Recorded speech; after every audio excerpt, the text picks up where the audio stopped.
네, 보통 이렇게 발표 이렇게 장시간 하는 발표의 마지막 세션이 되면 다들 팔로우 계신 분들을 보면 이제 빨리 끝나기를 바라시는 부분에 저도 동의를 하는 부분인데요. 개인적으로는 저의 발표가 어쩌면 오늘 앞서 저희 성과 보고회 때 발표됐었던 여러 가지 분야들, 물, 대기, 순환, 그리고 좀 환경영향 평가까지 이런 여러 가지들을 종합적으로 정리해서 그 영향이 이제 우리한테 실질적으로 어떠한 영향을 줄 수 있는가 하는 측면의 얘기를 좀 정리하는 차원으로 말씀드릴 수 있을 것 같습니다. 저는 생태를 전공하는 사람으로서 그런 자연성 생태 기반의 여러 가지 문제점, 그리고 특히 최근에 있었던 야생생물 매개의 질병 확산과 관련돼서의 연구 성과를 말씀드리고자 합니다. 일단은 본 과제는 크게 3년간 진행되는 부분입니다. 간략히 설명을 드리면은 자연생태 기반의 어떤 질병생태 통합평가, 어떤 모델링이나 어떤 예측과 이런 부분이 아니라 정책적으로 크게 유입을 전망을 하고 확산을 대비하고 최종적으로는 어떤 사전 예방적인 대응 체계를 마련하는 목표를 가지고 추진되고 있습니다. 그래서 이러한 체계를 가지고 이제 연차별로 하고 있는데요. 결국은 지금 우리가 발생하니까 사후 처리가 되고 있는 여러 가지 질병들, 그러니까 야생생물을 특히 매개로 하는 이러한 코로나라든가 조류 인플루엔자, 아프리카 돼지열병 이런 것들을 사전에 우리가 좀 대비할 수 있는 방안을 여러 가지 환경 종합적인 측면에서 해보자라는 부분의 이야기입니다. 앞서 이제 저희 세션 처음부터 계속해서 나왔던 부분입니다. 기후 변화입니다. 빠르고 아주 광범위하게 여러 가지 변화가 발생을 하고 있습니다. 워낙 많이 오늘 또 하루 종일 들으셨기 때문에 충분히 잘 아시겠지만 결과적으로 저 아래에 있는 그래프에 보시는 것처럼 아주 급속도로 빠르게 과거와 달리 최근 들어서 여러 가지 기후 변화가 빠르게 변화가 되고 있습니다. 네, 이러한 기후 변화는 결국은 이제 특히 생물 다양성 측면에서는 급격히 급감을 합니다. 그래서 글로벌 여러 가지 아마도 많이 결과들을 보셨던 그래프이기도 한데요. 예를 들어서 분류균별로, 그러니까 생물의 어떤 개체수의 변화가 어떻게 변화가 되고 있는지, 아니면은 서식지에 따라서의 어떤 종의 변화가 어떻게 되는지, 그 다음에 이제 어떤 생태계 내 군집이 어떤 식으로 좀 안정적으로 유지가 되는지 감소가 되는지인데, 앞서 기후 변화 폭의 기후 온도가 증가가 됨으로 인해 가지고 전체적으로 감소하는 결과를 확인하실 수가 있습니다. 여기 있는 내용들은 전부 다 어떤 생물 종에 대한 이야기를 가지고 나타내는 결과입니다. 이런 식의 생물 다양성의 급감은 여러 가지 이제 서식지 감소도를 유발을 하게 되고 그거에 따른 여러 가지 이제 위협이 증가를 하게 되는데요.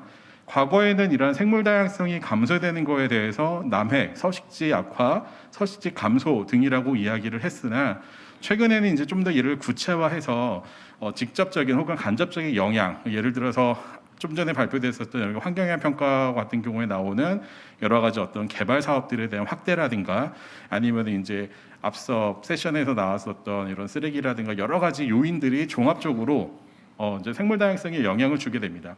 근데 우리가 여기서 조금 설명을 드리고 싶은 거는 생물 다양성이라고 하는 거를 생물 종에 대한 미치는 영향과 서식지에 대한 변화를 가지고 우리가 좀 구별할 필요가 있습니다.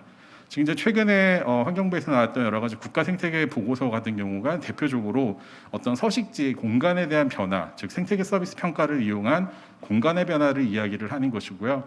또 다른 측면에서는 어떤 생물 종에 대한 변화, 그러니까 글로벌 보고서에서 나오는 여러 가지 생물 종에 대한 변화, 이 두 가지를 가지고 저희가 접근할 필요가 있습니다.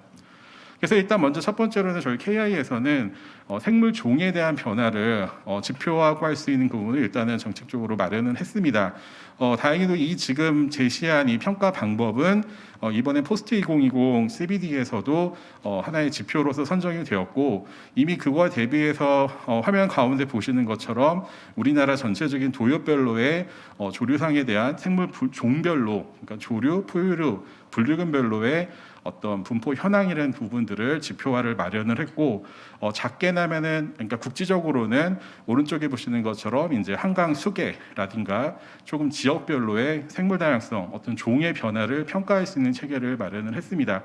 이러한 상황은 현재 IUCN에서도 같은 식의 어떤 태스크포스를 통해서 운영을 하고 있고요. KI가 같이 참여해서 관련 이런 지표를 작업을 하고 있습니다. 그 아래에서 보시는 것처럼 해외에서도 호주에서 보시는 것과 같이 생물 다양성에 대한 분류군별로 현황을 제시를 하는데 이러한 것이 이제 오른쪽 하단에 있는 것처럼 어느 정도 복원의 목표치라든가 현황 이런 정보를 평가를 할 수가 있고요.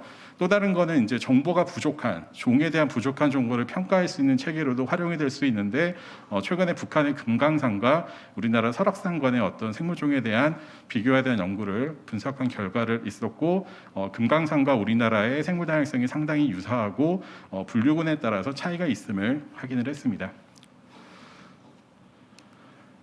이러한 생물 다양성의 평가 체계를 토대로 해서 이러한 감소가 어떻게 질병의 빈도에 영향을 주는가라고 봤을 때 종을 중심으로 한 여러 가지 앞서 보셨던 지구 생명 지수, 그다음에 어떤 물에 사는 새들의 어떤 개체군 수들이 급격히 감소함에 따라서 오른쪽에 보시는 것처럼 이제 알레르기성 비염 환자들이 급격히 증가를 합니다.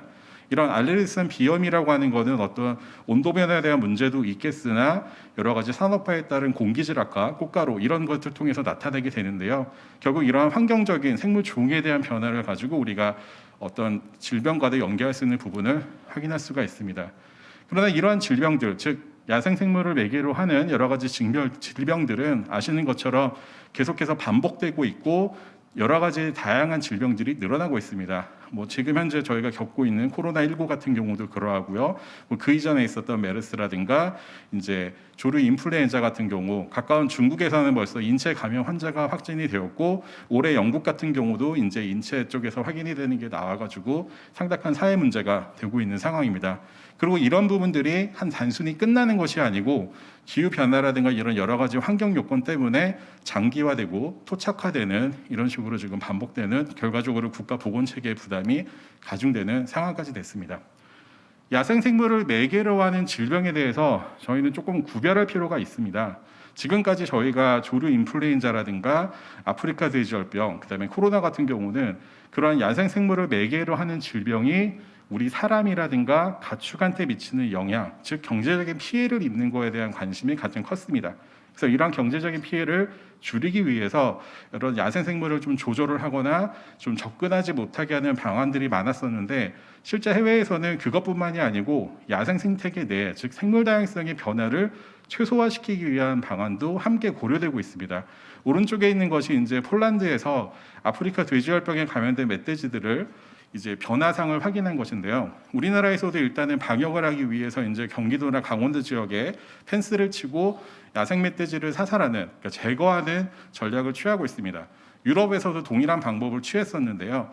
한 지역은 화면상으로 이제 한 지역은 이제 매니지드한테 이제 그렇게 제거하는 전략을 취한 것이고 다른 것은 그냥 제거하지 않는 전략을 취했는데 불과 10일에서 한 22% 정도. 즉 무슨 말이냐면은 아프리카 돼지열병이라는 이 질병 자체가 야생 멧돼지 수를 그 자체적으로 줄이는 영향을 미쳤다는 것이죠. 즉 야생 그 생태계 내부에 대한 어떤 질병 변화에 대해서도 관심이 필요하다라는 부분이었습니다. 그래서 저희 연구에서는 한번 국내에서 발생한 아프리카 돼지열병이 정말 생태계 내에 어떤 영향을 주었는가, 그래서 실제로 확인을 해 보았더니 이러한 사냥 활동들을 일단은 환경부에서는 2020년도 1년 동안에 그간 보고된 야생 멧돼지 수의 약 25%를 제거하는 전략을 취했었습니다. 그래서 그러한 거를 했을 때 생물 다양성 측면에서 어떤 영향이 있는가라고 했더니 생물 다양성의 어떤 균형이 한 11% 정도 감소하는 것으로 확인이 됐습니다.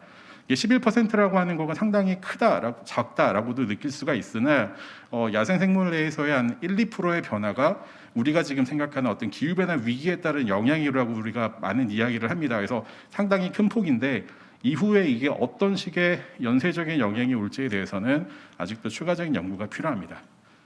또 다른 생물 다양성을 고려한 환경 문제에 있어서는 특히 이제 조류 인플루엔자 같은 경우는 겨울에 오는 새들에 대해서만 우리가 관심이 많았었습니다. 그러나 유럽에서는 겨울철에 오는 새들뿐만이 아니고 1년 내내 머무는, 즉 중간에 매개하는 생물들에 대한 컨트롤이 필요하다라는 부분이었는데 우리나라에서도 이제 17년도 이후 감소하다가 최근에 다시 증가하고 있는 AI를 좀 분석을 해봤습니다. 그래서 일단은 그 분포를 보았을 때 대표적인 이제 그 매개하는 확산에 영향을 주는 종인 흰빵 검둥오리 같은 경우는 다들 겨울에만 오는 새로 알고 있으나 실제로 1년 내내 우리나라에서 서식을 하고요. 보시는 것처럼 월동, 그다음에 번식, 그리고 1년 내내 이렇게 붉은색으로 표시된 데를 집중적으로 분포하고 있습니다. 그래서 그래서 이러한 지역에 있는 것과 실제 가금 농장의 시설들이 어떻게 되는가 연계해서 봤더니 실제로 농장이 많은 곳에 새들이 많이 오는 것이라는 거죠. 최근에 우리가 환경영향 평가를 함에 있어서도 농장 시설들의 어떤 위치라든가 이런 것들에 대해서 질병과 연관되는 부분들이 아주 좀 정책적으로 미흡한데 결과적으로 1년 내내 지역별, 시기별 이런 관리가 좀 필요한 상황이다라는 것을 알 수 있습니다. 실제 해외에서도 이런 조류 인플루엔자라든가 이런 질병 관리에 있어서 자연 생태계의 모니터링을 우선을 하고 있고, 그 다음에 이제 시료라든가 이런 바이러스 검출에 대해서 여러 가지 좀 예찰을 활동을 합니다. 그리고 관련되는 여러 가지 대응 방안들을 수립을 하는데요. 우리나라는 이제 이러한 비슷한 식으로의 어떤 체계를 마련을 해서 운영을 하고 있습니다. 근데 보시는 것처럼 영국에서는 상세한 어떤 종의 분포 현황을 나타냅니다. 왼쪽에 있는 것이 이제 가금 시설들의 분포고, 오른쪽에 있는 것이 실제 그 지역의 야생조류에 대한 현황인데, 아직 우리나라는 이러한 체계가 좀 미흡한 부분이었는데, 앞서 저희 연구 성과에서 이제 그러한 종별로 분류군별로 전체적으로 어떤 분포가 있는지랑 그런 시설물들과의 관계를 통해서 좀 대응할 수 있는 체제 기반을 좀 마련을 했습니다. 그 다음에 이제 계절 생태학적인, 그러니까 지금은 겨울에 오는 새들이 언제 우리나라에 오는지를 어떤 좀 위치 추적기라든가 여러 가지 기반을 갖고 하고 있는데, 실제 해외에서는 앞서 이제 기후 변화, 즉 새들이 우리나라로 출발을 할 때 그냥 오는 것이 아니고 바람의 방향이라든가 온도의 변화에 따라서 시기별로 도래하는 시기가 달라집니다. 근데 현재의 체계는 9월 달쯤에 저희가 새들이 언제쯤 온다라고 하는 결과를 가지고 대응 체계를 마련하는데, 한 4월쯤이면은 지금 시기면은 올 겨울에 어떻게 될 것인지에 대해서 이미 APCS라든가 기상청에서 기후 예보를 합니다. 특히 화면 오른쪽 코너에 있는 것은 이제 바람의 방향인데요. 이런 거를 가지고 우리나라에 언제쯤 새들이 올 것인지를 가짐으로 통해서 이걸 분석함으로 통해서 현재 9월 말 체계에서의 사전 대방이 아니라 최대 6개월 정도의 대비할 수 있는 시간을 확보함으로써 여러 가지 좀 사전 예방할 수 있는 체계를 저희 과제에서 좀 제안을 하고자 합니다. 이러한 식으로의 이제 여러 가지 평가라든가 제도적인 거에서 설명을 드렸었는데요. 정책적인 기반은 이미 충분히 마련이 되어 있습니다. 원헬스라고 하는 개념으로 저 연구원의 이제 환경위해 연구실 쪽에서도 관련된 연구를 많이 하고 계시는데, 결국 사람이라든가 동물, 환경이라고 하는 부분에서 연계가 돼 있고 따로따로 독립적인 것이고 아니라 종합적으로 같이 평가를 해야 된다. 결과적으로 앞서 환경영 평가 제도에서 말씀드렸던 것처럼 여러 가지 도시 확장이라든가 개발 사업들 이런 것들을 단순히 환경에 대한 훼손이 아니라 차증적으로는 어떤 질병이라든가 이런 것까지 같이 좀 포괄적으로 볼 수 있는 여러 가지 패러다임 전환도 좀 필요하다라는 말씀을 드리고 싶습니다. 더불어서 이제 좀 그 야생 생물과 관련돼서의 피해 대상을 좀 사람과 가축 그리고 야생생물 그 자체를 좀 구별할 필요가 있다. 여러 가지 기후 위기라든가 환경 훼손이라고 하는 측면을 생물 다양성의 감소로 우리가 평가를 하는데, 우리를 위해서 하는 여러 가지 그러니까 예방책들이 그 생물 다양성을 감소시키는 것이 된다 그러면은 이 부분은 조금 바꿔야 되지 않겠느냐라는 부분인데요. 하나 저도 이제 이 연구를 하게 되면서 알게 된 것인데, 우리가 이제 유기묘라고 하는 고양이가 있습니다. 이 고양이를 도시에서 확인을 하는 것과 그다음에 산림이라든가 자연 생태계에서 하는 거에 따라서 법적 이름이 달라집니다. 즉 도시에서 확인이 되면은 이제 길고양이라고 하고요. 농림부에 있는 동물보호법의 보호를 받습니다. 반대로 산림에서 확인이 되면은 이제 들고양이, 그다음에 이제 이런 게 돼서 이거는 이제 야생생물보호법에 의해 가지고 좀 제거해야 하는 대상으로 됩니다. 이런 식으로는 법적 위치 이런 부분들을 아래 보시는 것처럼 사육이냐 자연 생태계냐를 구별을 하고 각각에 맞추어서의 여러 가지 정책적 대응이 좀 마련이 필요하다라는 말씀이고요. 더불어서 이제 조금 전체적으로는 앞서 설명드렸던 생물 다양성이라고 하는 거를 종과 생태계라고 하는 거로 좀 구별을 해서 할 필요가 있고, 특히 최근에 이제 국가 생태계 평가 보고서가 완성이 됐었는데 관련된 보고서가 실은 영국에서는 새로이 좀 전환을 했습니다. 기존 보고서를 폐기를 하고 새로이 이제 아래 보시는 것처럼 이제 자연 자산이라고 하는 새로운 개념으로 시도를 하고 있기 때문에 저희도 그러한 생태계와 그다음에 생물 종에 대한 연계 두 가지 항목을 같이 평가하는 체계 마련이 필요하다. 그래서 현재 우리나라 법적으로 되어 있는 국가생물다양성 센터라고 하는 것을 컨트롤 타워라고 해서 생태계와 기후 적응, 그다음에 야생생물 질병 등을 종합 관리할 수 있는 어떤 역할을 좀 마련을 하고, 특히나 생물종 중심의 아래 보시는 것 같이 연간 보고서 이런 것들을 좀 발행을 하고 평가할 수 있는 체계가 마련이 필요한데, 올해 연말에 아마 저희 KA에서는 기본적으로 이 평가 체계에 대한 대국민 정보를 제공할 예정으로 되어 있습니다. 네, 이상입니다. 예, 저희 자연 생태 기반 기후 위기 및 환경 문제 대응 정책 방향 잘 좋은 연구 잘 들었습니다. 근데 이제 딱 제목에서 나오잖아요. 기후 위기 및 기후 위기 시대의 환경 정책 방향은 어디에 있느냐? 그리고 야생 생물 매개된 질병들이 확산, 코로나도 마찬가지고 AI라든지 ASF라든지 이렇게 확산되는 시대에 우리 정책 방향은 어디로 가야 되느냐? 정답을 설하셨더라고요. 자연 생태 기반으로 가야 된다. 그럼 구체적으로 어떻게 가야 될 것인가, 이런 부분들을 잘 연구를 해주시고, 유입 전망이라든지 확산 대비, 사전 예방적 대응, 그래서 질병 생태 평가 시스템을 한다고 하면 이 정책적으로 많이 활용이 되겠다. 그리고 지금 2013년도에 제가 생물 다양성 과장 할 때 AI가 발생돼서 굉장히 사회적 논란이 됐고, 그게 정책 시스템, 이제 농식품부의 대응 체계가 갖춰졌거든요. 그리고 그 이후에 이제 환경부도 야생동물 질병관리원이라든지 뭐 BL3 실험실 이런 것들을 갖추면서 대응을 하고 있는데, 하여튼 2019년도 9월 달에 농가에서 아프리카 돼지열병이 발생되고, 한 달 뒤에 DNG 쪽에서 멧돼지에서도 발견되면서 지금까지 이제 4월 19일 기준으로 경기, 강원, 충북, 경북 약 28개 시군에서 한 2,534건, 그리고 계속 한 10건에서 하루에 10건에서 또 적게는 한두 건 이렇게 발생되고 있고 그러거든요. 그리고 이것을 대응하기 위해서 이제 환경부로 본다면 울타리만 무려 2,800km를 쳤어요. 차단한다고 지연을. 그리고 그 돈이 1,600억을 투자했거든요. 농가가 5,500 농가인데 5,500 농가에다가 돈을 나눠주면 3천만 원이에요. 그리고 지금 이제 경북까지, 경북 봉화, 문경, 상주 이쪽까지는 차단을 하고 있는데, 이제 저희 농식품부랑 환경부랑 계속 고민하는 부분들이, 이제 더 이상은 광역 울타리 부분들은 지양을 하고 농가 중심으로 방향이 가야 된다. 그리고 그런 측면에서 정책적인 그런 어떤 질병의 당장에 나타나는 질병에 대한 대응들은 그렇게 하지만, 향후 이것을 어떻게 가져가야 될 것인가, 이런 어떤 고민들을 하는데, 자연 생태 기반이 해법이라는 생각을 하는데, 이제 구체화를 어떻게 할 것인가가 저희에게 주어진 과제라고 이제 보고 있습니다. 이제 그런 측면에서 연구를 발전시키면서 해외 사례라든지 아니면 또 좋은 제안들이 있으면 좋을 것 같고, 야생동물 질병 관리에서 가장 핵심은 인간에 의한 인간의 통제거든요. 중국 같은 게 그 넓은 대륙이 멧돼지 ASF가 1년 만에 다 확산됐어요.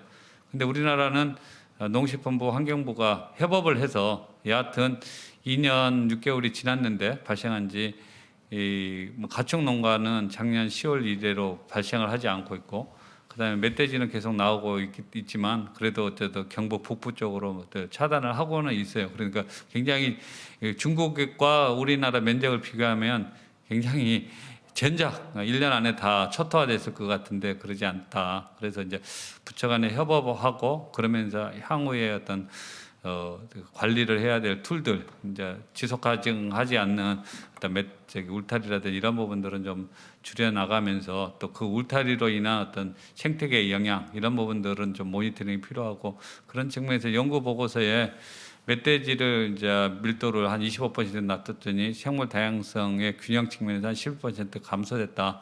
굉장히 의미 있는 자료인데, 이제 구체적으로 어떤 사이언티픽한 어떤 에비던스가 있는지, 왜냐하면 논란이 될 수가 있어서 그런 부분들을 보고서라든지 좀 넣어줬으면 좋겠다, 이런 생각이 들고요. 두 번째 이제 말씀드리고 싶은 것은, 결국 이런 어떤 자연 생태 기반의 정책을 하기 위해서는 이 자연 생태가 인간에 주는 어떤 가치에 대한 평가, 정량화가 되게 어렵지만 정량화를 하는 작업들을 이제 우리 환경당국은 해야 되겠다. 그리고 그런 측면에서 보고서에 썼듯이 이 영국 같은 경우는 Economics of Biodiversity, 생물 다양성의 경제학에서 다코타 리뷰가 나왔거든요. 옛날에 스턴경이 Economics of Climate Change에서 기후변화 경제학 가지고 파리 협약이라든지 이런 것들 동력이 됐듯이 이 세계 글로벌 생물 다양성의 가치가 어느 정도 되고 그것을 지키기 위해서 GDP 중심의 어떤 자연 자산의 GDP 중심의 캐피탈 플로우를 자연 자산에 대한 플로우로 좀 바꿔야 된다 이런 제안들을 했는데 우리도 이제 그런 작업을 하기 위해서는 국가 생태계 서비스 평가 보고서가 필요하다 해서 그런 작업들을 하고 있고 그런 측면에서 좀 관심을 갖고 좀 해주셨으면 좋겠습니다. 그리고 이제 세 번째는 여기에 보고서 참 좋은데 이제 완헬스 개념의 정책 기반 충분하다고 그렇게 했는데 실질적으로 충분하지 않아요. 약간 농식품부는 한 2,400명 한 3개 기관이 근데 우리 환경부는 예를 들어서 이제 야생동물 질병관리원이 2000년도에 오픈했지만 인원이 33명밖에 안 돼요. 그래서 전국을 다 커버하고 그래서 이제 그 서로 공조가 필요한데 압도적으로는 수라든지 그다음에 또 우리 국민들이 폐사체라든지 신고도 하고 있지만 그러한 부분들을 신속하게 수거하고 분석하고 또 리포팅을 해주기 위한 어떤 정책적인 어떤 툴은 갖추어졌지만 기반 자체가 충분하지 않는 부분들이 있어서 그런 부분들은 지속 확대하고 다음 정부에서도 이제 가야 된다는 생각을 하고 있고요. 마지막으로 여하튼 자연 생태 기반이라는 용어가 뭐 작년도부터 언급되기 시작하고 있고 그다음에 이제 이런 언급되는 가장 큰 이유 중에 하나가 이제 코로나 바이러스 코로나 때문에 그러거든요. 더 이상 그 인간 야생동물 질병 유래 질병들이 만연되고 주기도 빨라지기 때문에 문제 해결은 자연 생태 기반에 있다고 이렇게 MBS가 강조되고 있는데 이러한 부분들 이제 구체화하는데 우리 이제 KI의 원장님이라든지 많이 좀 노력해 주시기를 부탁드리고 그 부분들은 이제 정책에 담도록 노력하겠다 말씀드리겠습니다. 고맙습니다.